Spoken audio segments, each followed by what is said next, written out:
Hi everyone, Nicole Moore, Accredited Dietitian and founder of MenuConcepts here.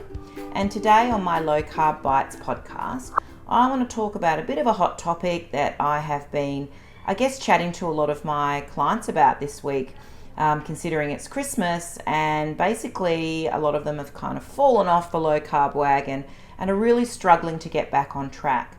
So I thought that I'd cover this today, considering, this is post-Christmas, and sometimes we overindulge a little bit, particularly if we've been doing low carb and we've sort of gone in and had a few more sweet treats, or we've had a little bit more bread or potato crisps, and so our intake of carbohydrates have increased.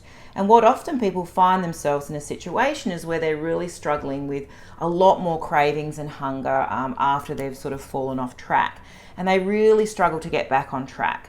And the unfortunate thing is then people tend to mentally feel bad about that, and they feel guilty, and then they start eating more and they think there's no point, maybe I'll worry about it next week, or I'll start again on Monday, and before they know it, 8 weeks has gone by and they're basically, have gained back, a bit of weight, or they may give up completely.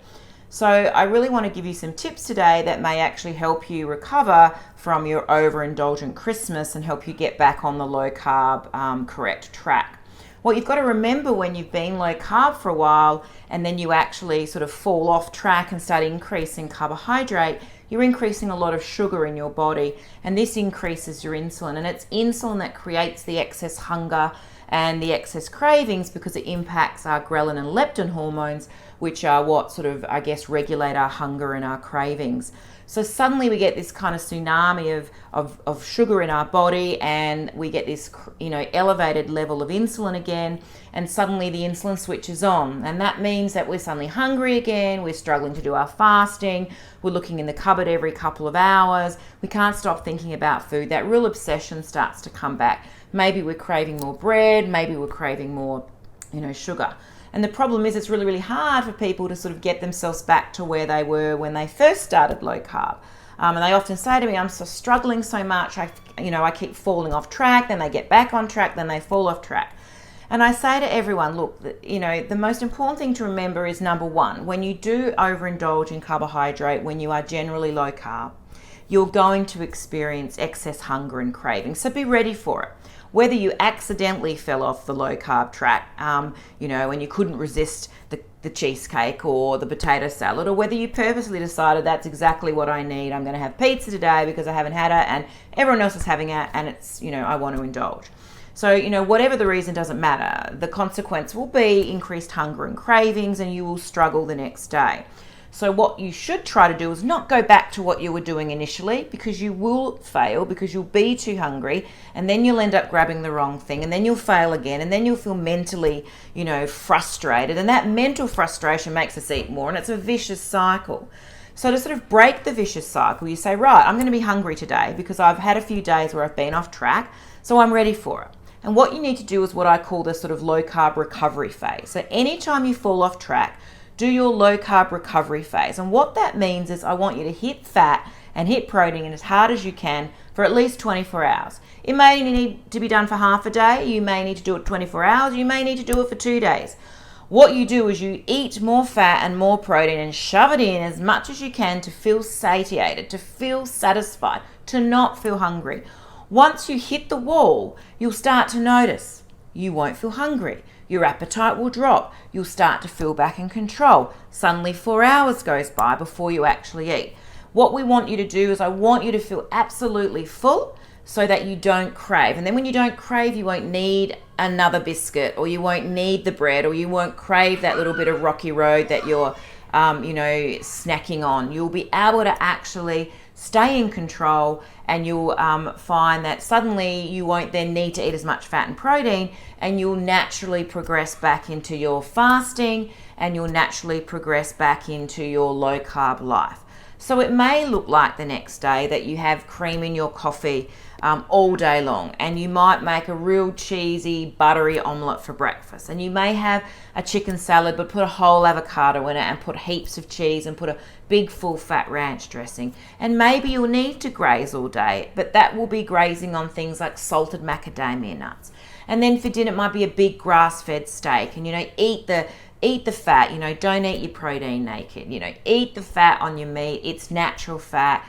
Cook it in some butter or some olive oil. Have a big, stack of greens with it with some extra fat.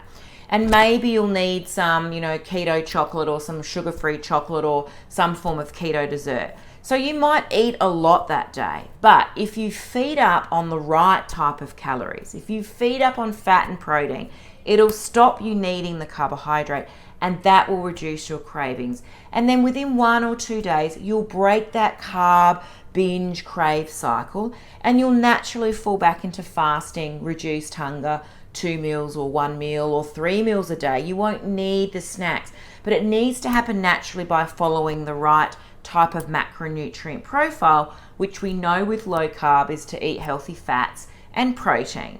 So I think what you need to be just ready for, if you've got through Christmas and you're listening to this and you're a bit of bloat and you've got a bit of hunger and lots of cravings and you're really struggling, don't give up.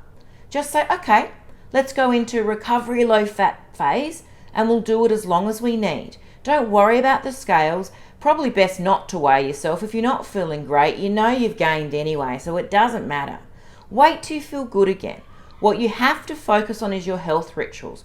What can I do every day to make sure that I start to feel good again? And once you feel good, everything will fall into place. You'll easily get back to low carb and fasting, and the scales will take care of themselves. So just get ready for it, and hopefully this podcast will give you some hints and tips of what you can do to get back on track. And also remember, don't allow guilt to get the better of you. My motto is no guilt is allowed. Every minute is a new minute. So if you fall off the wagon, get back on track straight away and don't worry about what's happened. Every minute's new. Every nanosecond's new. So even sometimes if you're falling off the wagon and you just had a piece of Christmas pudding for breakfast and you think, oh my God, I couldn't resist it, then just make sure you go, look, let's get back on track now. Let's feed up on fat and protein like Nicole said. Guilt is a wasted emotion. So every minute is new. Don't feel guilty. If Christmas has been an absolute write-off, it's done and dusted. We only have Christmas once a year. So what you can do now is go into your low carb recovery phase, feed up on your fat and protein, hit the fats, hit the cream, hit the butter, hit the cheese, hit the fatty nuts, eat large amounts of meat, chicken, fish and eggs, fill yourself up. And as I mentioned, maybe you need to also increase your intake of sugar-free keto desserts or snacks. They're not something we want to use all the time, but in our recovery phase, you can have as much as you need until you don't need it, and you naturally won't need it. Remember when you started low carb, you need to feed up a lot more, and then you suddenly don't. Suddenly, people say to me, I'm not hungry. I don't need all the snacks you gave me. I don't need the sugar-free chocolate. So low carb will naturally bring you back to your equilibrium state where you don't have your cravings and hunger. So I guess in summary, no guilt is allowed. Get back on track with your recovery low carb phase. Hit the fat and protein as much as you can all day until you don't need it. The insulin switch will turn off. Your body will feel calm. Your hunger will go away. Your cravings will just disappear, and then you'll be able to get back into the swing of it. And you know what? If you have gained a couple of kilos, don't worry about it. Just get back into it. We've got a new year coming, and the best thing is just to keep moving forward.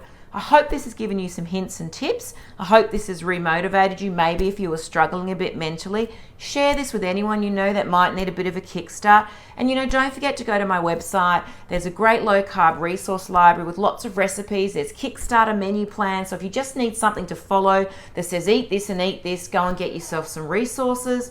And also maybe get some support with one of my low carb dietitians or myself just to help you through. So I hope you had a great Christmas, and I hope you have a great new year, and I hope that I've given you a nice little kit start. So again, thanks from me and thanks from my low carb dietitian team at MenuConcepts, and I look forward to chatting to you again soon.